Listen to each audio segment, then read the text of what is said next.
मेष राशि मार्च मास सारा एही दुईटी जिनिस निज पकेटरे रखंतु। सारा बीस तुमर पाद चाटिब। एही मार्च मासरे तुमे एते टंका रोजगार करिबो जे तुमे धन खर्च न करी सारा जीवन बंची पारिबो। तुमर समस्त ऋण परिशोध हेब। तुमे जहा चाहुछ ताहा पाइबो। ताहा वैवाहिक सुख हेउ किंबा तुमर इच्छा अनुजाई प्रेम पाइबा किंबा एक बंगला किंबा एक गाड़ी तुमे सबु किछि पाइबो। केवल मार्च मास सारा एही दुईटी जिनिस निज पकेटरे रख। एही दुईटी जिनिस ब्रह्मांडरू एक अनन्य शक्ति धारण करिछि। जिए एही मार्च मासरे एही दुईटी जिनिस निज पकेटरे रखिबो से प्रत्येक क्षेत्ररे उन्नति करिबो एवं जेते इच्छा सेते टंका पाइबो। तुमको केवल एही दुईटी जिनिस निज पकेटरे रखिबाकू पड़िबो। एही मार्च मास एक शक्तिशाली चंद्रग्रहण सहित आरंभ हुए एवं चैत्र नवरात्रिर महान पर्व मध्य एही मासरे आसुछि। एपरी परिस्थिति रे नवदुर्गांक शक्ति पृथ्वी उपरे एवं तुमर घरे अवतरण करिबो। राजयोग एवं महाधन लक्ष्मी जोग सीधासलख तुमर कुंडली रे सृष्टि हेउछि। एही विशेष परिवहन समय रे कर्मर देवता शनिदेव एवं राहु मध्य तुम प्रति संपूर्ण दयालु देखा जाउछंती। फलस्वरूप एही मार्च मास आपणक जीवनर सबुठारु शुभ समय हेब। एक मोड़ आसीबाकू जाउछि जहाँ आपण स्वप्नरे मध्य कल्पना करिनथिबे, जहाँ आपणक समग्र जीवनरे घटी नथिला एबे एही मार्च मासरे घटिबाकू जाउछि। एपरी परिस्थिति रे जदि आपण एही मासरे एही दुईटी जिनिस आपणक पकेटरे रखंती तेबे निश्चित भावरे देवी लक्ष्मी आपणक उपरे वर्षा जल परी धन वर्षा करिबे। कुबेर देवंक धन केवल आपणक पई खोली जिवो एवं वर्ष वर्ष धरी सोईथिबा आपणक भाग्य हठात जाग्रत होई जिवो। बंधुगण, मु जाने जे आपणक जीवनरे धनर एक बड़ा समस्या अछि। आपण दिन राति कठिन परिश्रम करूछंती किंतु किछि आपणक हातरे रहु नाही। जहाँ भी टंका आसे रोग किंबा ऋणरे चली जाए। आपण जेउमानंकु सबुठारु अधिक विश्वास करिथिले सेमाने मध्य आपणंकु विश्वासघातकता करिछंती। सेमाने आपणंक अधिकार छड़ाई नहीं आपणंक ठारु मुह फेराई नैछंती। किंतु बंधुगण, आउ चिंता करंतु नाही। केवल एही वीडियो को आखि पिछुड़ाके देखंतु, कारण एही मार्च मासरे आपणंक जीवनर चित्र एपरी भाबरे परिवर्तन हेबाकू जाउछि जे आपणंक शत्रु माने मध्य आपणंक पाद चाटिबाकू बाध्य हेबे। जिए तुमकू ठकिछि, जिए तुमर खराप समय रे तुमर मजा करिछि, से मध्य तुम आगरे नाक नईब।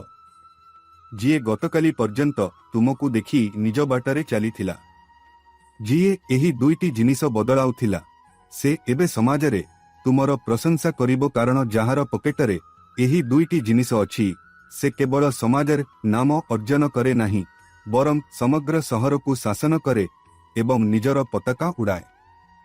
बंधुगण, धन बहुत उत्साहर सहित ताकू अनुसरण करे एवं प्रचुर ख्याति मध्य पाए, कारण देवी लक्ष्मी स्वयं एही दुईटी जिनिसरे वास करंती।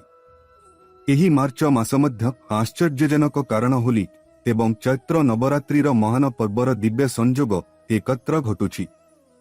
तीनोटी बड़ ग्रहर महासंजोग राहु एवं शनि को तुमर पक्षरे करुछि एवं देवी लक्ष्मी पूर्वरु तुमर आशीर्वाद वर्षा करिबाकू प्रस्तुत अछंती। तेणु बंधुगण, तुमको मोर विशेष अनुरोध जे एही मार्च मासरे निश्चित भावरे एही दुईटी जिनिस तुमर पकेटरे रख।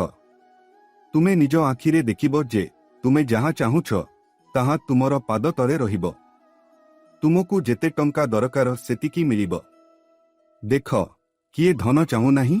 कटु सत्य हेउछि जे टंका बिना मनीषर ना घर भितरे ना समाजरे सम्मान अछि।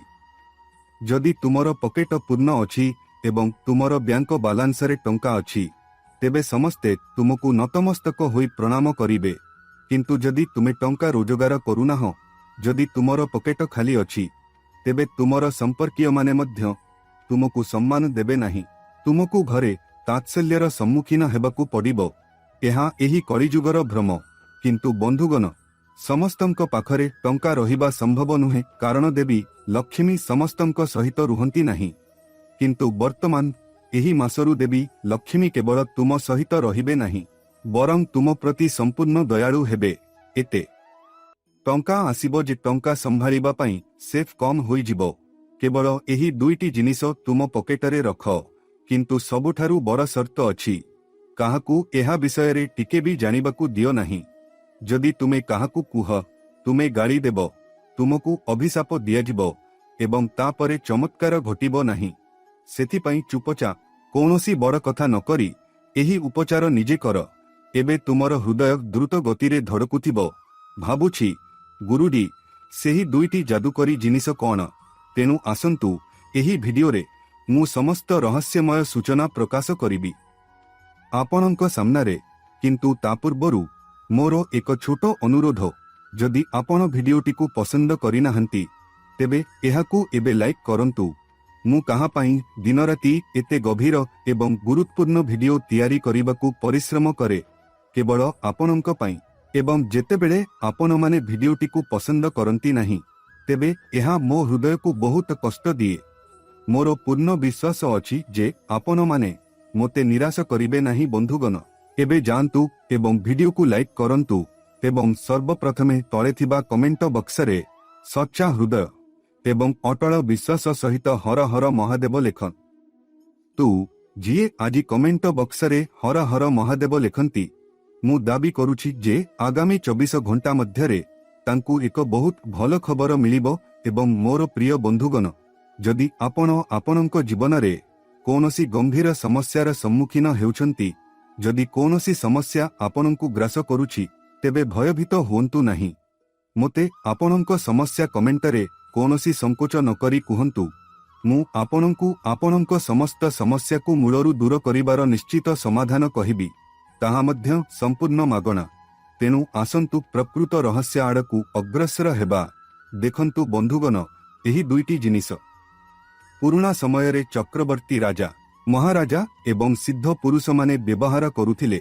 ପୂର୍ବରୁ ଯୁଦ୍ଧ ସମୟରେ ବଡ଼ ବଡ଼ ବ୍ୟକ୍ତିତ୍ୱମାନେ ଏହି ଦୁଇଟି ଜିନିଷ ନିଜ ପକେଟରେ ରଖୁଥିଲେ, ଯାହା ଯୋଗୁଁ ସେମାନେ ପ୍ରତ୍ୟେକ ଯୁଦ୍ଧରେ ବିଜୟ ପାଉଥିଲେ ଏବଂ ପ୍ରଚୁର ଧନ ସମ୍ପତ୍ତି ପାଉଥିଲେ ଏବଂ ସେ ତାଙ୍କ ପସନ୍ଦର ରାଣୀଙ୍କୁ ବିବାହ କରିବେ।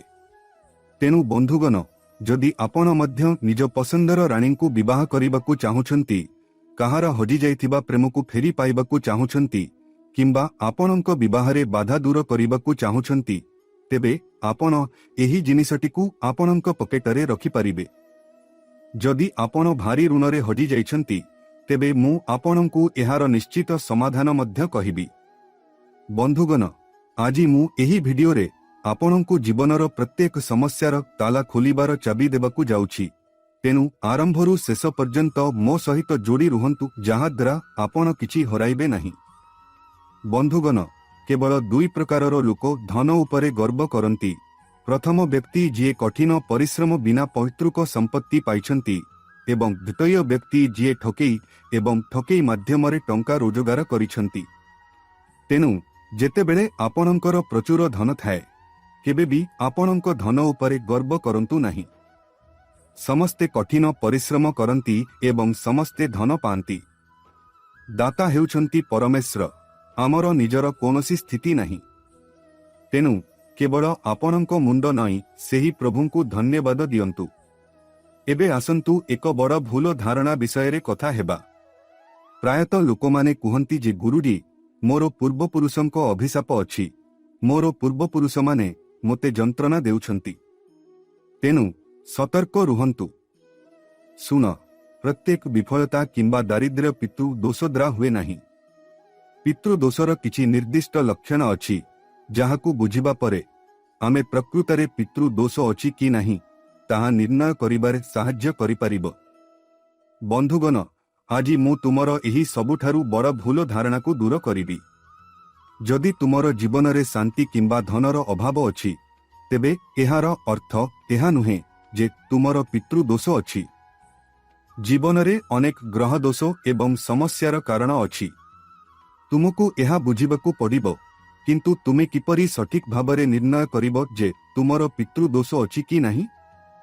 ଯଦି ତୁମେ ବାରମ୍ବାର ନିଜକୁ ଏକ ଗଭୀର ଘାଟ କିମ୍ବା ଉଚ୍ଚତାରୁ ପଡ଼ିବାର ସ୍ୱପ୍ନ ଦେଖୁଛ, ଧରାଯାଉ ତୁମେ ଏକ ବିଛଣାରେ ଶୋଇଛ ଏବଂ ସ୍ୱପ୍ନ ଦେଖୁଛ ଯେ ତୁମେ କୌଣସି ଉଚ୍ଚତାରୁ ପଡ଼ିଯାଉଛ। ଏହା ଏକ ସିଧାସଳଖ ସୂଚକ ଯେ ତୁମର ପୂର୍ବପୁରୁଷମାନେ କଷ୍ଟରେ ଅଛନ୍ତି ଏବଂ ତୁମ ଉପରେ ବାହ୍ୟ ଚାପ ପକାଇ ଆସୁଛନ୍ତି। ପିତୃଦୋଷର ଆଉ ଏକ ଲକ୍ଷଣ ହେଉଛି ରାତିରେ ଶୋଇବା ସମୟରେ ହଠାତ୍ ଝଟକା, ସ୍ୱପ୍ନରେ ବାରମ୍ବାର ସାପ କିମ୍ବା ଗଭୀର ପାଣି ଦେଖିବା, ଖାଇବା ସମୟରେ ଖାଦ୍ୟରେ ବାରମ୍ବାର ଦେଖାଯିବା କିମ୍ବା କୌଣସି ପ୍ରମୁଖ କାରଣ ବିନା ପ୍ରତିଦିନ ଗମ୍ଭୀର କଷ୍ଟ ଅନୁଭବ କରିବା। ଘରେ ବିବାହଯୋଗ୍ୟ ପୁଅ ଝିଅ ଅଛନ୍ତି କିନ୍ତୁ ସେମାନଙ୍କର ବୟସ ବିତି ଯାଉଛି, ତଥାପି ସେମାନେ ବିବାହ କରିପାରୁ ନାହାନ୍ତି। ଏହା ବ୍ୟତୀତ ଘରେ ଦୁଃଖ ବ୍ୟାପିଯାଏ। ପ୍ରାର୍ଥନାରେ ସମ୍ପୂର୍ଣ୍ଣ ଆଗ୍ରହର ଅଭାବ, ବସିଥିବା ସମୟରେ ହଠାତ୍ କାନ୍ଦିବାକୁ ଇଚ୍ଛା ଏବଂ ମୁହଁରେ ଗଭୀର ହତାଶା, ସାଧାରଣ ଡାକ୍ତରୀ ରିପୋର୍ଟ ସତ୍, ସ୍ମିସ୍ତ୍ରୀଙ୍କ ସନ୍ତାନ ନ ହେବା, ରାତିରେ ନିଦ ହଜିବା କିମ୍ବା କେବଳ ଶୋଇପଡ଼ିବା, କଠିନ ପରିଶ୍ରମ ସତ୍, ଏହି ସମୟରେ କାମ ଭୁଲ ହେବା ଏବଂ ପରିବାରର ଟଙ୍କା ରୋଗ ଏବଂ ହସ୍ପିଟାଲରେ ଲଗାତାର ଖର୍ଚ୍ଚ ହେବା। ବନ୍ଧୁଗଣ, ଏସବୁ ଜିନିଷ ନିଶ୍ଚିତ ଭାବରେ ସୂଚାଇପାରେ ଯେ ଆପଣଙ୍କର ପିତୃଦୋଷ ଅଛି। ଯଦି ଏହି ଜିନିଷ ମଧ୍ୟରୁ 4 କିମ୍ବା 5ଟି ମଧ୍ୟ ଆପଣଙ୍କ ସହିତ ଲଗାତାର ଘଟୁଛି, ତେବେ ଆପଣ ବୁଝିବା ଉଚିତ ଯେ ଆପଣ ପିତୃଦୋଷର ପ୍ରଭାବରେ ଅଛନ୍ତି। ଏବେ ଭୟଭୀତ ହୁଅନ୍ତୁ ନାହିଁ। ଏହି ପିତୃଦୋଷର ନିଶ୍ଚିତ ଏବଂ ଅତ୍ୟନ୍ତ ସରଳ ସମାଧାନ କ'ଣ? ଧ୍ୟାନ ଦେଇ ଶୁଣନ୍ତୁ। କୌଣସି କପଟତାରେ ପଡ଼ନ୍ତୁ ନାହିଁ। ପିତୃଦୋଷର କେବଳ ଗୋଟିଏ ସବୁଠାରୁ ସଠିକ୍ ସମାଧାନ ଅଛି। ଏକ ମୂକ କୁକୁରକୁ ରୁଟି କିମ୍ବା ବିସ୍କୁଟ ଖାଇବାକୁ ଆରମ୍ଭ କରନ୍ତୁ। ନିୟମିତ ଭାବରେ ଯେକୌଣସି ଶନିବାର, ମଙ୍ଗଳବାର କିମ୍ବା ଅମାବାସ୍ୟାରେ କୁକୁରକୁ ରୁଟି କିମ୍ବା ବିସ୍କୁଟ ଖାଇବାକୁ ଦିଅନ୍ତୁ। ଏହା ସହିତ କ'ଣ ହେବ? ତୁମର ପୂର୍ବପୁରୁଷମାନେ ପରଲୋକରେ ଯାହା ବି ଦୁଃଖ ଭୋଗ କରୁଛନ୍ତି ତାହା ଦୂର ହୋଇଯିବ ଏବଂ ସେମାନେ ତୁମ ଉପରେ ସନ୍ତୁଷ୍ଟ ଏବଂ ଖୁସି ହେବେ। ଏହା ସହିତ ଅମାବାସ୍ୟା ଦିନ ଗୋଶାଳାକୁ ଯାଅ ଏବଂ ଗାଈକୁ ସବୁଜ ଚାରା ଖୁଆଇ ଦିଅ ଏବଂ ନିଜ ସାମର୍ଥ୍ୟ ଅନୁସାରେ ଗରିବଙ୍କୁ କିଛି ଦାନ କରନ୍ତୁ। କେବଳ ଏହା କରନ୍ତୁ। ଆପଣଙ୍କର କ୍ରୋଧିତ ପୂର୍ବପୁରୁଷମାନେ କେବେ ଆପଣଙ୍କ ଉପରେ କ୍ରୋଧିତ ହେବେ ନାହିଁ ଏବଂ ପୂର୍ବପୁରୁଷମାନଙ୍କର ଯେତେ ଭୟଙ୍କର ପାପ ଅଛି ତାହା ସବୁଦିନ ପାଇଁ ଦୂର ହୋଇଯିବ। ଆପଣଙ୍କୁ କେବଳ ଏତିକି ନିୟମ କରିବାକୁ ପଡ଼ିବ, ଆଉ କିଛି ନାହିଁ। ଏବଂ ଯେତେବେଳେ ଶ୍ରାଦ୍ଧର ସମୟ ଆସିବ, ଆପଣଙ୍କୁ ପୂର୍ଣ୍ଣ ରୀତିନୀତି ସହିତ ସେମାନଙ୍କୁ ପୂଜା କରିବାକୁ ପଡ଼ିବ। ଏବଂ ହଁ, ଗୋଟିଏ କଥା ମନେ ରଖନ୍ତୁ, ପ୍ରତିଦିନ ଗାଈକୁ ପ୍ରଥମ ରୁଟି ଖୁଆଇବାକୁ ଭୁଲନ୍ତୁ ନାହିଁ। ଯଦି ଆପଣ ଆପଣଙ୍କ ଘର ପାଖରେ ଗାଈ ଦେଖୁନାହାନ୍ତି, ତେବେ ଗୋଶାଳାକୁ ଯାଆନ୍ତୁ ଏବଂ ତାକୁ ଖାଇବାକୁ ଦିଅନ୍ତୁ, କିନ୍ତୁ ପ୍ରତିଦିନ ତାକୁ ଖାଇବାକୁ ଦିଅନ୍ତୁ। ବନ୍ଧୁଗଣ, ଏହାକୁ ଆପଣଙ୍କ ଜୀବନର ଏକ ସ୍ଥାୟୀ ନିୟମ କରନ୍ତୁ। କେବଳ ଏହା ମନେ ରଖନ୍ତୁ, ଏବେ ଆପଣଙ୍କ ଅପେକ୍ଷା ଶେଷ ହୋଇଛି। ମୁଁ ସେହି 2ଟି ରହସ୍ୟମୟ ଜିନିଷ ଆଡ଼କୁ ଗତି କରୁଛି ଯାହାକୁ ଆପଣଙ୍କୁ ଏହି ମହାନ ମାର୍ଚ୍ଚ ମାସରେ ସର୍ବଦା ଆପଣଙ୍କ ପକେଟରେ ରଖିବାକୁ ପଡ଼ିବ। ହାତରେ ଆପଣଙ୍କ ହୃଦୟ ରଖି ବସି ବହୁତ ଧ୍ୟାନ ଦେଇ ଶୁଣନ୍ତୁ। ଦେଖନ୍ତୁ ବନ୍ଧୁଗଣ, ଆପଣଙ୍କ ମଧ୍ୟରୁ ଅନେକ ଅଛନ୍ତି ଯେଉଁମାନଙ୍କର ଧନର ଭୟଙ୍କର ସମସ୍ୟା ଅଛି। ବନ୍ଧୁଗଣ, ଯିଏ ଧନ ଚାହାନ୍ତି ନାହିଁ, ଆପଣଙ୍କ ପାଖରେ ଯେତେ ଅଧିକ ଟଙ୍କା ଅଛି ସେତେ କମ୍ ଦେଖାଯାଏ। ଏହା ପ୍ରତ୍ୟେକ ବ୍ୟକ୍ତିଙ୍କ ସ୍ୱପ୍ନ ଯେ ଦେବୀ ଲକ୍ଷ୍ମୀ ତାଙ୍କ ଘରେ ସ୍ଥାୟୀ ଭାବରେ ବାସ କରନ୍ତୁ। ତେଣୁ ବନ୍ଧୁଗଣ, ଯିଏ ଅପାର ଧନ ଚାହାନ୍ତି ସେ ବ୍ୟକ୍ତି ଚାହାନ୍ତି କମ ପରିଶ୍ରମରେ ଏହା ପାଇବା ପାଇଁ। ଯଦି ଆପଣ ପରିମାପଠାରୁ ଅଧିକ ଧନ ପାଆନ୍ତି, ତେବେ ଆପଣଙ୍କର ସମସ୍ତ ସମସ୍ୟାର ସମାଧାନ ହେବ ଏବଂ ଆପଣଙ୍କୁ ଦେବୀ ଲକ୍ଷ୍ମୀଙ୍କର ସିଧାସଳଖ ଆଶୀର୍ବାଦ ମିଳିବ। ତେବେ ସେହି ବ୍ୟକ୍ତି ଆଜି ଉଲ୍ଲେଖିତ ପ୍ରଥମ ଜିନିଷଟିକୁ ନିଜ ପକେଟରେ ରଖିବା ଉଚିତ। ଦ୍ୱିତୀୟ ଯାଦୁକରୀ ଜିନିଷଟି ଗମ୍ଭୀର ରୋଗ ଥିବା ଲୋକଙ୍କ ପାଇଁ। ହଁ, ଯେଉଁମାନେ କୌଣସି ରୋଗରେ ନିରନ୍ତର ହଇରାଣ ହେଉଛନ୍ତି, ତାହା ରକ୍ତଚାପ, ମଧୁମେହ, କର୍କଟ ରୋଗ, କିଡନୀ ସମସ୍ୟା କିମ୍ବା ଶରୀରରେ ଅନ୍ୟ କୌଣସି ଅଜଣା ରୋଗ ହେଉ। ବନ୍ଧୁଗଣ, ଯଦି ଆପଣ କିମ୍ବା ଆପଣଙ୍କ ପରିବାରର କାହାକୁ ଜୀବନ ପ୍ରତି ବିପଦ ଥିବା କିମ୍ବା ଦୀର୍ଘକାଳୀନ ରୋଗ ଅଛି, ତେବେ ମୁଁ ଆପଣଙ୍କୁ ଏକ ନିଶ୍ଚିତ ଜିନିଷ ବିଷୟରେ କହିବି ଯାହାକୁ ଯଦି ରୋଗୀଙ୍କ ପାଖରେ ରଖାଯାଏ, ତେବେ ତାଙ୍କର ସବୁଠାରୁ ଗମ୍ଭୀର ରୋଗ ମଧ୍ୟ କିଛି ଦିନ ମଧ୍ୟରେ ଦୂର ହୋଇଯିବ। ଏହାପରେ ତୃତୀୟ ଚମତ୍କାର ଜିନିଷଟି ବିବାହ ଏବଂ ପ୍ରକୃତ ପ୍ରେମ ପାଇଁ। ହଁ, ଯେଉଁମାନେ ଏକ ଇଚ୍ଛିତ ପ୍ରେମ ବିବାହ ଚାହାନ୍ତି କିମ୍ବା କାହାକୁ ପ୍ରକୃତରେ ଭଲ ପାଆନ୍ତି, କିନ୍ତୁ ସେହି ବ୍ୟକ୍ତି ଆପଣଙ୍କୁ ମୂଲ୍ୟ ଦିଅନ୍ତି ନାହିଁ। जदि आपण सेही व्यक्तिंकु विवाह करिबाकु चाहंती किंबा से आपणंकु मूल्य दियंती नाही, जदि आपण सेही व्यक्तिंकु विवाह करिबाकु चाहुछंती किंबा सेही व्यक्ति आपणंक प्रेमरे पड़िबाकु चाहुछंती, तेबे एही तृतीय जिनिसटिकु सबुबेले निज पकेटरे रखंतु। जदि आपण काहाकु भल पांती एवं कोनोसी कारणरु विवाहरे असुविधार सम्मुखीन हेउछंती, तांको परिवार राजी हेउनाहंती किंबा सेही व्यक्ति पछघुंचा देउछंती, तेबे एही जिनिसटिकु आपणंक पाखरे रखिबा आश्चर्यजनक काम करिबो एवं आपणंकर इच्छित विवाह हेबो। सेही व्यक्ति मध्य आपणंक प्रेम पई आकर्षित हेबे। जदि तांको परिवार एहा विरुद्धरे थाए, तेबे सेमाने खुशीरे राजी हेबे। एहा सहित जदि आपण बयस वृद्धि पाउछंती एवं अनेक वर्ष बीती जाइछि एवं विवाह एपर्यंत बाकी अछि, तेबे बंधुगण मार्च मासर एही विशेष संजोगरे आपणंक विवाह खूब शीघ्र निश्चित होइजिबो एवं ताहा मध्य जणे सिद्ध जीवनसाथींक सहित जिए आपणंकु प्रत्येक कष्ट एवं प्रत्येक परिस्थिति छाई परी समर्थन करिवे, दारिद्र्य हेउ किंबा धन। एहा परे बंधुगण परवर्ती जिनिस सेमानंक पई जेउमाने समाजरे अपार सम्मान चाहंती, जेउमाने सर्वोपरि सम्मान पाइबाकु चाहंती, जेउमाने राजनीति किंबा समाजरे महान ख्याति हासिल करिबाकु चाहंती एवं लक्ष लक्ष लोक सेमानंकु चिन्हिबे बोली चाहंती। तापरे बंधुगण आपण एही विशेष जिनिसटिकु आपणंक पाखरे चतुर्थ नंबररे रखिबाकु पड़िबो। बंधुगण एबे परवर्ती कथा हेउछि तुमर गुप्त शत्रु मानंकर विनाश।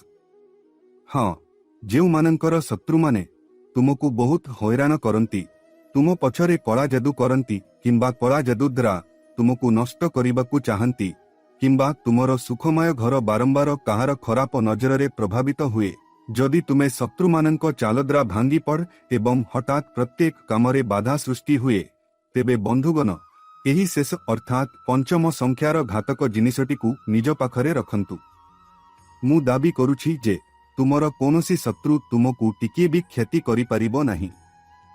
हाँ, अघोरी तंत्र मंत्र जेते विपदपूर्ण हेउना काहीकि एहार 1% मध्य तुमको किंबा तुम परिवार को प्रभावित करिबो नाही। तुमे तुमर समस्त गुप्त शत्रुंक ठारू एक अभेद्य सुरक्षा पाइब। तेणु आसंतु एबे गुप्त कथा उन्मोचन करी मुख्य वीडियो आरंभ करिबा। नंबर 1 कथा हेउछि बंधुगण एक चुंबक जहा धन को आकर्षित करे। एही जिनिस सीधासलख देवी लक्ष्मी को आकर्षित करिब। हाँ, एबे उठी एही महान प्रतिकार करंतु। बंधुगण प्रतिकार कौन, बहुत ध्यान एवं ध्यान देई सुन। बंधुगण देखंतु, जदि तुमर 100 टंकार नोट किंबा 500 टंकार नोट अछि, हाँ आपणक विश्वास अनुसारे 500 टंकार नोट किंबा 100 टंकार नोट नियंतु। सेही नोट को आपणक घरर पवित्र मंदिर रे रखंतु। हाँ, आपणकु सेही नोट को आपणक घरर पूजा घरे रखिबाकु पड़िब। मंदिर रे रखिबा परे सेही नोट उपरे लाल कुंकुम सहित एक शुभ तिलक लगांतु।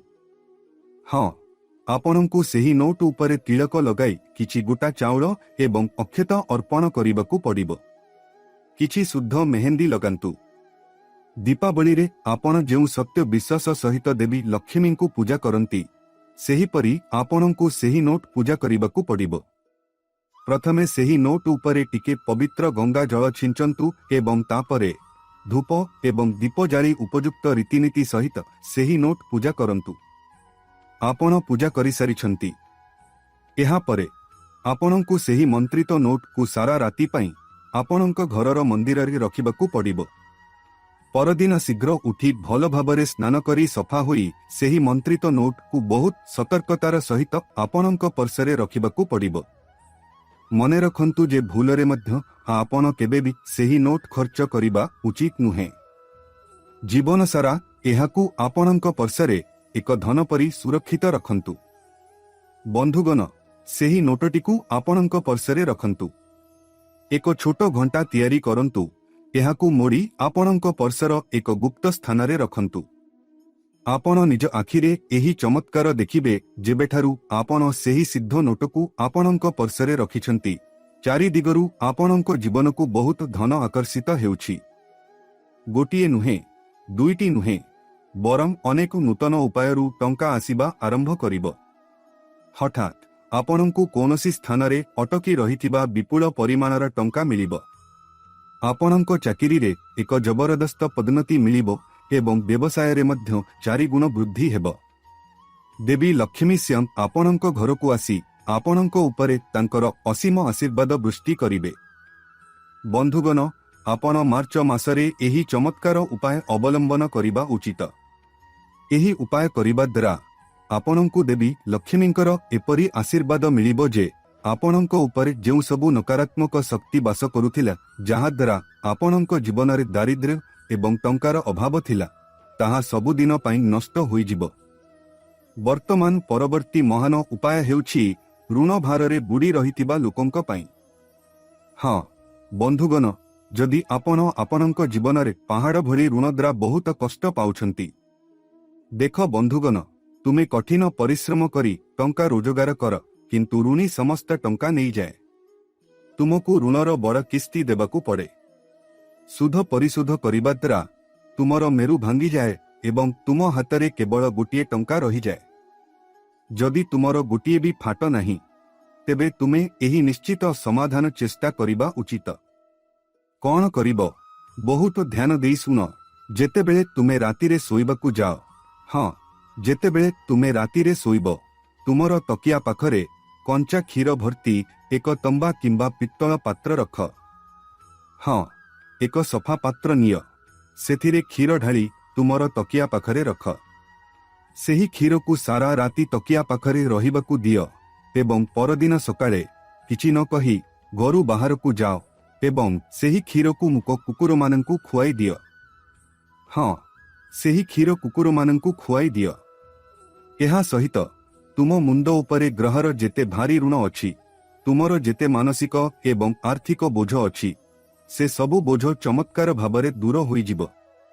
ଯଦି ଆପଣଙ୍କର ପୂର୍ବ ଜୀବନ କିମ୍ବା ଏହି ଜୀବନର କୌଣସି ଖରାପ କାର୍ଯ୍ୟ ଅଛି ଯାହା ଆପଣଙ୍କୁ ଋଣର ଶୃଙ୍ଖଳରେ ବାନ୍ଧି ରଖିଛି, ତେବେ ଋଣ ରୂପରେ ସେହି ଅଭିଶାପ ମଧ୍ୟ ଦୂର ହୋଇଯିବ ଏବଂ ଧୀରେ ଧୀରେ ଆପଣ ଦେଖିବେ ଯେ 2024 ମାର୍ଚ୍ଚର ଏହି ପବିତ୍ର ମାସର ପ୍ରଭାବରେ ଆପଣଙ୍କର ସମସ୍ତ ଋଣ କିସ୍ତି ଯାଦୁକରୀ ଭାବରେ ସଫା ହୋଇଯିବ।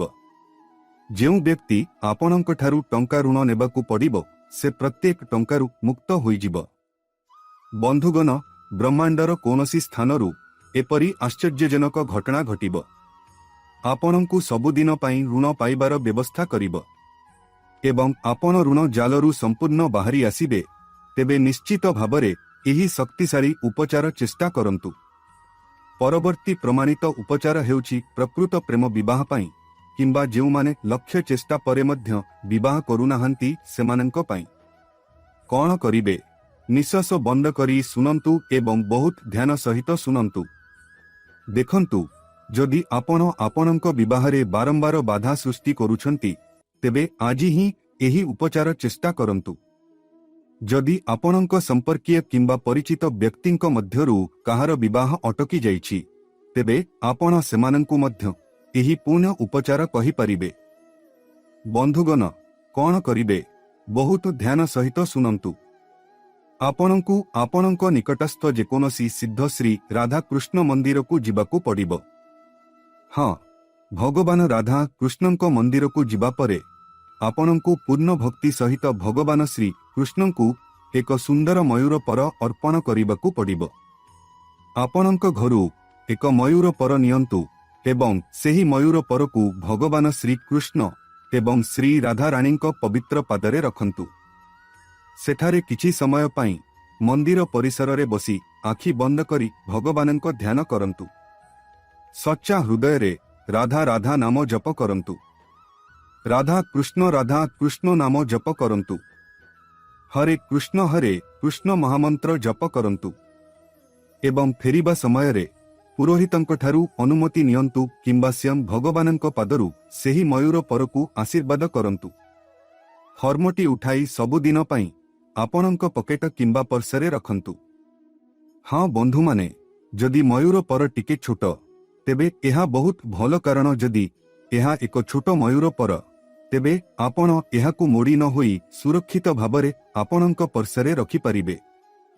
ତେଣୁ ଏହି ଦିବ୍ୟ ଉପଚାର ପୂର୍ଣ୍ଣ ବିଶ୍ୱାସ ସହିତ କରନ୍ତୁ। ଯେତେବେଳେ ଆପଣ ମାର୍ଚ୍ଚ 2026ର ସିଦ୍ଧ ଯୁଗରେ ଏହି ଉପଚାର କରିବେ, ତେବେ ଭଗବାନ ରାଧା କୃଷ୍ଣଙ୍କ ଏପରି ଅଲୌକିକ ଆଶୀର୍ବାଦ ଆପଣଙ୍କ ଉପରେ ବର୍ଷିବ ଯେ ଆପଣ ଆପଣଙ୍କର ଇଚ୍ଛିତ ଏବଂ ପ୍ରକୃତ ଜୀବନସାଥୀ ପାଇବେ ଏବଂ ଆପଣ ଏପରି ଏକ ଜୀବନସାଥୀ ପାଇବେ ଯିଏ ସର୍ବଦା ପ୍ରତ୍ୟେକ ସୁଖରେ ଆପଣଙ୍କ ସହିତ ରହିବେ, ଯିଏ ସର୍ବଦା ଆପଣଙ୍କ ପରିବାରକୁ ଏକାଠି ରଖିବ ଏବଂ ସର୍ବଦା କିଛି ନ କହି ଆପଣଙ୍କର ପ୍ରତ୍ୟେକ ଦୁଃଖ ଏବଂ ଯନ୍ତ୍ରଣାକୁ ବୁଝିବ। ଦେଖନ୍ତୁ, ଏହି ଦୁନିଆରେ ସମସ୍ତେ ବିବାହ କରନ୍ତି। ଭଗବାନ ଉପରୁ ଦମ୍ପତି ସୃଷ୍ଟି କରନ୍ତି, କିନ୍ତୁ ଏହା ଆଦୌ ଆବଶ୍ୟକ ନୁହେଁ ଯେ ପ୍ରତ୍ୟେକ ବିବାହିତ ଜୀବନ ସେଗପରି ସୁଗମ ଭାବରେ ଚାଲିବ। ଆଜିର ସମୟରେ ବିବାହ ପରେ ଜୀବନରେ ଭୟଙ୍କର ସମସ୍ୟା ସୃଷ୍ଟି ହୁଏ। ପ୍ରତିଦିନ ଅନେକ ଲୋକଙ୍କ ଘରେ ଝଗଡ଼ା ଏବଂ ଝଗଡ଼ା ହୁଏ। ମାମଲା କୋର୍ଟ ଏବଂ ଛାଡ଼ପତ୍ର ପର୍ଯ୍ୟନ୍ତ ପହଞ୍ଚିଥାଏ। ତେଣୁ ବନ୍ଧୁଗଣ, ଆପଣଙ୍କ ଜୀବନରେ କେବେ ଏପରି ପରିସ୍ଥିତି ନ ଉପୁଜୁ। ଆପଣଙ୍କ ବିବାହ ମହାନ ହେଉ, ଆପଣଙ୍କ ବୈବାହିକ ଜୀବନରେ ଅତୁଟ ପ୍ରେମ ହେଉ ଏବଂ ଆପଣଙ୍କ ଜୀବନସାଥୀ ଆପଣଙ୍କୁ ବୁଝୁ ଏବଂ ଆପଣଙ୍କ ପରିବାରକୁ ସମ୍ମାନ କରୁ। ଆପଣଙ୍କୁ ଏପରି ଏକ ଆଦର୍ଶ ଜୀବନସାଥୀ ଖୋଜିବାକୁ ପଡ଼ିବ। ତେବେ ଆପଣ କେବେ ଏପରି ଏକ ପ୍ରକୃତ ଜୀବନସାଥୀ ପାଇବେ? ଯେତେବେଳେ ଆପଣ ଏହି ଉପଚାରକୁ ପୂର୍ଣ୍ଣ ବିଶ୍ୱାସର ସହିତ ଅନୁସରଣ କରିବେ, ବନ୍ଧୁଗଣ, ମୁଁ ଗ୍ୟାରେଣ୍ଟି ଦେଉଛି ଯେ ଆପଣ ନିଶ୍ଚିତ ଭାବରେ ଏକ ବହୁତ ଭଲ ଏବଂ ଆଗ୍ରହୀ ଜୀବନସାଥୀ ପାଇବେ। ଏବେ ଆସନ୍ତୁ ପରବର୍ତ୍ତୀ ଚମତ୍କାରକ ଉପଚାରକୁ ଯିବା। ଯେଉଁମାନେ ପ୍ରାୟତଃ ଶଯ୍ୟାଶାୟୀ ଏବଂ କୌଣସି ଅଜଣା କିମ୍ବା ଗମ୍ଭୀର ରୋଗରେ ପୀଡ଼ିତ କିମ୍ବା କର୍କଟ, ରକ୍ତଚାପ କିମ୍ବା ଉଚ୍ଚ ଶର୍କରା ଭଳି ଜୀବନଘାତକ ରୋଗରେ ପୀଡ଼ିତ ଏବଂ ଆପଣ ଏହାର ଚିକିତ୍ସା କରି ଥକି ଯାଇଛନ୍ତି, ବନ୍ଧୁଗଣ, ଆପଣ ମୁଁ କହିଥିବା ଏହି ଗୁପ୍ତ ଉପଚାରକୁ ନିଶ୍ଚୟ ଚେଷ୍ଟା କରନ୍ତୁ। ବିଶ୍ୱାସ କରନ୍ତୁ, ଆପଣଙ୍କ ରୋଗ ଯେତେ ପୁରୁଣା କିମ୍ବା ଗମ୍ଭୀର ହେଉ, ଏହି ମହାନ ଉପଚାରର ପ୍ରଭାବରେ ଆପଣ କେବଳ କିଛି ଦିନ ମଧ୍ୟରେ ସେହି ଯନ୍ତ୍ରଣାଦାୟକ ରୋଗରୁ ଚମତ୍କାର ଭାବରେ ମୁକ୍ତି ପାଇବେ। ବହୁତ ଶୀଘ୍ର ଆପଣ ସବୁଦିନ ପାଇଁ ଆପଣଙ୍କ ରୋଗରୁ ମୁକ୍ତି ପାଇବେ। ସର୍ବଶେଷରେ ଏହି ସଞ୍ଜୀବନୀ ଉପଚାର କ'ଣ? ଆପଣ ନିଶ୍ଚିତ ଭାବରେ ଏହା ଭାବୁଥିବେ। ଆପଣଙ୍କ ନିଶ୍ୱାସ ଧରି ଧ୍ୟାନ ଦେଇ ଶୁଣନ୍ତୁ। ଆପଣଙ୍କୁ କ'ଣ କରିବାକୁ ପଡ଼ିବ? ତୁମକୁ ଯେକୌଣସି ସୋମବାର ଦିନ ତୁମ ଘର ପାଖରେ ଥିବା ଗୋ ଆଶ୍ରୟସ୍ଥଳକୁ ଯିବାକୁ ପଡ଼ିବ। ହଁ, ଯଦି ସମ୍ଭବ ହୁଏ, ତେବେ ଆଜି ଯାଅ। ଗୋ ଆଶ୍ରୟସ୍ଥଳକୁ ଯାଅ ଏବଂ ସେଠାକାର ପରିଚାଳନା କର୍ମୀ କିମ୍ବା ସଭାପତିଙ୍କ ସହ କଥା ହୁଅ। ସେମାନଙ୍କୁ ପଚାର, ଏହି ଗୋଶାଳାରେ ଏପରି କୌଣସି ଗାଈ ଅଛି କି ଯାହା ଅସୁସ୍ଥ କିମ୍ବା ଅସହାୟ? ସେଠାକାର ସେବକମାନେ ଆପଣଙ୍କୁ ତୁରନ୍ତ କହିବେ। ଆପଣଙ୍କୁ କେବଳ ସଚ୍ଚା ହୃଦୟରେ ସେହି ଅସୁସ୍ଥ ଗାଈର ସେବା କରିବାକୁ ପଡ଼ିବ। ଆପଣ ନିଜ ଟଙ୍କାରେ ସେହି ଅସୁସ୍ଥ ଗାଈର ଚିକିତ୍ସା ପାଇଁ ଶୋଧ କିଣିପାରିବେ, ତାକୁ ସବୁଜ ଚାରା ଖୁଆଇ ପାରିବେ କିମ୍ବା ନିଜ ହାତରେ ସେବା କରିପାରିବେ, ତାକୁ ସ୍ନାନ କରାଇପାରିବେ, ଧୋଇପାରିବେ, ଯାହା ସମ୍ଭବ ଚେଷ୍ଟା କରିପାରିବେ କିମ୍ବା ଆପଣ ଗୁପ୍ତ ଭାବରେ ସେହି ଗାଈର ସମ୍ପୂର୍ଣ୍ଣ ଚିକିତ୍ସା ପାଇଁ କିଛି ଟଙ୍କା ଦାନ ମଧ୍ୟ କରିପାରିବେ। ବନ୍ଧୁଗଣ, ଯେତେବେଳେ ଆପଣ ଏହା କରିବେ, ସେତେବେଳେ ଆପଣଙ୍କୁ ସିଧାସଳଖ 33 କୋଟି ଦେବୀଦେବୀଙ୍କର ଅସୀମ ଆଶୀର୍ବାଦ ମିଳିବ। ଆପଣଙ୍କର ସମସ୍ତ ସଞ୍ଚିତ ପୁଣ୍ୟ କାର୍ଯ୍ୟ ଫଳ ଦେବା ଆରମ୍ଭ କରିବ ଏବଂ ପୂର୍ବଜନ୍ମ କିମ୍ବା ଏହି ଜୀବନର ଯେକୌଣସି ଖରାପ କାର୍ଯ୍ୟ, ଏପରିକି ସବୁଠାରୁ ଭୟଙ୍କର ପାପ ମଧ୍ୟ ସମ୍ପୂର୍ଣ୍ଣ ଧୋଇ ହୋଇଯିବ, କାରଣ ଆପଣ ଭଲ ଭାବରେ ଜାଣନ୍ତି ଯେ 33 କୋଟି ଦେବୀଦେବୀ ଗାଈର ପ୍ରତ୍ୟେକ ଛିଦ୍ରରେ ବାସ କରନ୍ତି ଏବଂ ଆମର ସନାତନ ଧର୍ମରେ ଗାଈକୁ ବ୍ରହ୍ମାଣ୍ଡର ମାତା ବୋଲି ବିବେଚନା କରାଯାଏ। ଏବଂ ବନ୍ଧୁଗଣ, ଶାସ୍ତ୍ରରେ ବିଶ୍ୱାସ କରାଯାଏ ଯେ ଯେତେବେଳେ ଆମେ ନିଜ ହାତରେ ଗାଈକୁ କିଛି ଖାଇବାକୁ ଦେଉଛୁ କିମ୍ବା ନିଃସ୍ୱାର୍ଥପର ଭାବରେ ଏକ ଅସୁସ୍ଥ ଗାଈର ସେବା କରୁଛୁ, ତେବେ ଆମେ ହଜାର ହଜାର ନୁହେଁ ବରଂ ଲକ୍ଷ ଗୁଣ ପୁଣ୍ୟ ପାଇବୁ। ଆମେ ଆମ ଜନ୍ମରେ ଏହା ପାଇଥାଉ। ଯଦି ଆମେ ଏକ ଅସୁସ୍ଥ ଗାଈର ସେବା କରୁ, ତେବେ ଆମେ ଏହାର ଯାଦୁକରୀ ଫଳ ଏପରି ପାଇବୁ ଯେ ଆମ ଜୀବନରେ କୌଣସି ବଡ଼ ରୋଗ ଆମକୁ କେବେ ଛୁଇଁବ ନାହିଁ ଏବଂ ଯଦି ଶରୀରରେ କୌଣସି ପୁରୁଣା ରୋଗ ଅଛି, ତେବେ ତାହା ମଧ୍ୟ ସବୁଦିନ ପାଇଁ ଶରୀରରୁ ଦୂର ହୋଇଯିବ। ଆମେ ସମ୍ପୂର୍ଣ୍ଣ ସୁସ୍ଥ ରହିବୁ ଏବଂ ସମସ୍ତ ଦେବୀଦେବତା ଆମ ଉପରେ ସେମାନଙ୍କର ଆଶୀର୍ବାଦ ବର୍ଷଣ କରିବେ। ତେଣୁ ତୁମେ ଏହି ମହାନ ଉପଚାର ନିଶ୍ଚିତ ଭାବରେ କରିବା ଉଚିତ। ଯେତେବେଳେ ତୁମେ ଏହି ଉପଚାର କରିବ, ତୁମର ସମସ୍ତ ରୋଗ ମୂଳରୁ ସମାପ୍ତ ହୋଇଯିବ। ଏବେ ଯିବା ପୂର୍ବରୁ ମୁଁ ତୁମକୁ ଏତିକି କହିବି ଯେ ମୁଁ ତୁମକୁ ଯାହା ବି ଅଭୁଲା ଉପଚାର କହିଛି, ତୁମେ ସେହି ସମସ୍ତ ଉପଚାର ସମ୍ପୂର୍ଣ୍ଣ ରୀତିନୀତି ଏବଂ ସଠିକ୍ ଭାବରେ କରିବାକୁ ପଡ଼ିବ। ହଁ, ସମ୍ପୂର୍ଣ୍ଣ ଅଟଳ ବିଶ୍ୱାସ ସହିତ। କିନ୍ତୁ ଗୋଟିଏ କଥା ମନେ ରଖନ୍ତୁ, ଯେତେବେଳେ ଆପଣ ଏହି ପ୍ରତିକାର କରନ୍ତି, କାହାକୁ କୁହନ୍ତୁ ନାହିଁ, ଏପରିକି ଆପଣଙ୍କ ନିକଟ ସମ୍ପର୍କୀୟଙ୍କୁ ମଧ୍ୟ। ଯଦି ଆପଣ ଏପରି କରନ୍ତି, ତେବେ ଆପଣ ଏକ ଭୟଙ୍କର ଖରାପ ନଜର ଦ୍ୱାରା ପ୍ରଭାବିତ ହୋଇପାରନ୍ତି ଏବଂ ପ୍ରତିକାରର ପ୍ରଭାବ ନିଷ୍କ୍ରିୟ ହୋଇପାରେ। ତେଣୁ ଆପଣଙ୍କୁ ଏହି ସମସ୍ତ ପ୍ରତିକାର ନୀରବରେ କରିବାକୁ ପଡ଼ିବ, କାହାକୁ ନ ଜଣାଇ। ମୁଁ ଆପଣଙ୍କୁ ଧନ ଆକର୍ଷିତ କରିବାର ପ୍ରତିକାର, ପ୍ରେମ ଜୀବନ ଏବଂ ପ୍ରକୃତ ପ୍ରେମର ପ୍ରତିକାର କହିଛି ଏବଂ ମାରାତ୍ମକ ରୋଗ ଏବଂ ଭାରି ଋଣରୁ ମୁକ୍ତି ପାଇବାର ନିଶ୍ଚିତ ଉପାୟ ମଧ୍ୟ କହିଛି। ଏବଂ ଏବେ ଶେଷରେ ମୁଁ ଆପଣଙ୍କୁ ସମାଜରେ ଅପାର ସମ୍ମାନ ଏବଂ ଖ୍ୟାତି ପାଇଁ ଏକ ଛୋଟ କିନ୍ତୁ ଅତ୍ୟନ୍ତ ଶକ୍ତିଶାଳୀ ପ୍ରତିକାର କହୁଛି। ହଁ, ଯେଉଁମାନେ ରାତାରାତି ବହୁତ ନାମ ଅର୍ଜନ କରିବାକୁ ଏବଂ ରାଜନୀତି କିମ୍ବା ସମାଜରେ ନିଜର ପତାକା ଉଡ଼ାଇବାକୁ ଚାହାନ୍ତି, ତେବେ ବନ୍ଧୁଗଣ, ଆପଣ ଏହି ନିଶ୍ଚିତ ପ୍ରତିକାର ଚେଷ୍ଟା କରିବା ଉଚିତ। କ'ଣ କରିବେ? ତନ୍ତ୍ରଶାସ୍ତ୍ରରେ ଉଲ୍ଲେଖ କରାଯାଇଥିବା ପରି ଆପଣଙ୍କୁ ଏକ ସମ୍ପୂର୍ଣ୍ଣ ସୁପାରି ନେବାକୁ ପଡ଼ିବ।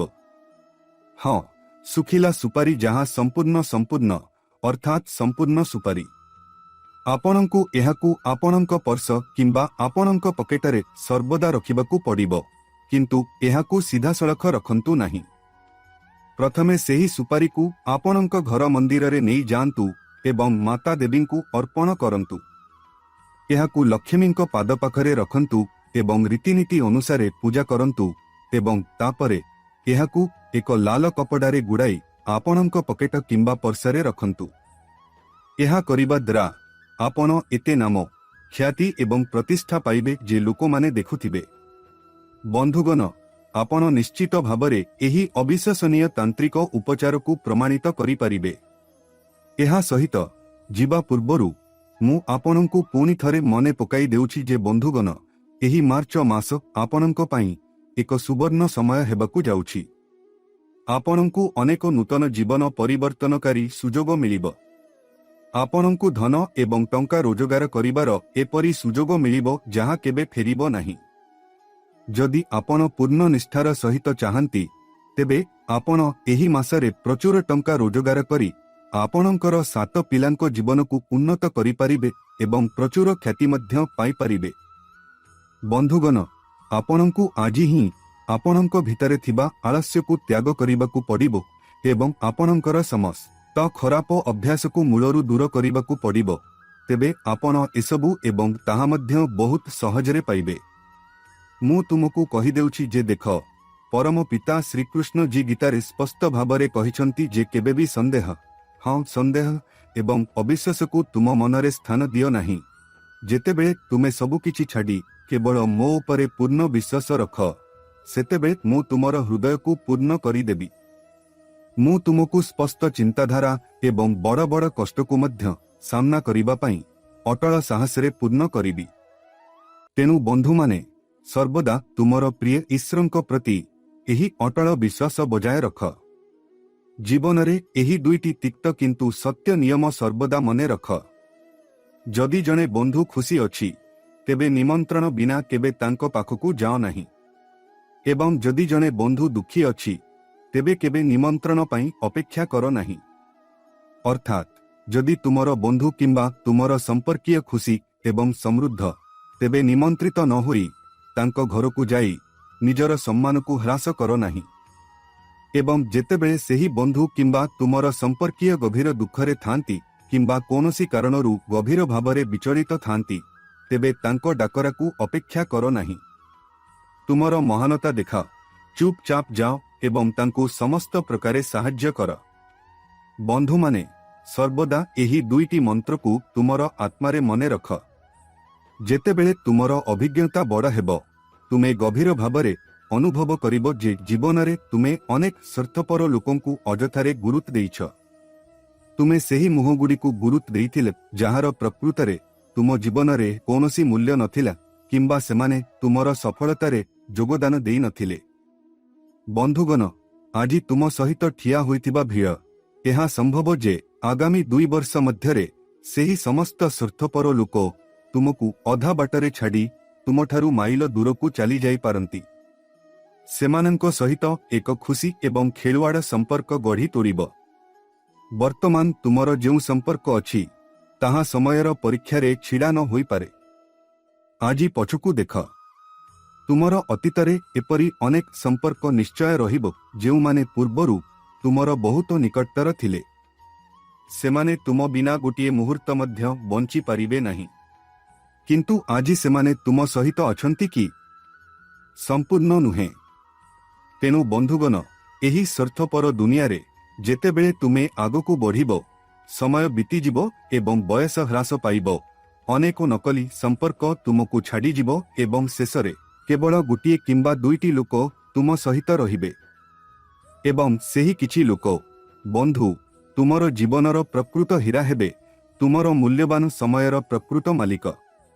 ଏହା ତୁମର ସ୍ତ୍ରୀ, ତୁମର ଜୀବନ ସାଥୀ, ତୁମର ସ୍ୱାମୀ, ତୁମର ବୃଦ୍ଧ ପିତାମାତା, ତୁମର ନିଜ ପିଲା କିମ୍ବା ତୁମର ଏକମାତ୍ର ନିଃସ୍ୱାର୍ଥପର ପ୍ରକୃତ ବନ୍ଧୁ ହୋଇପାରେ।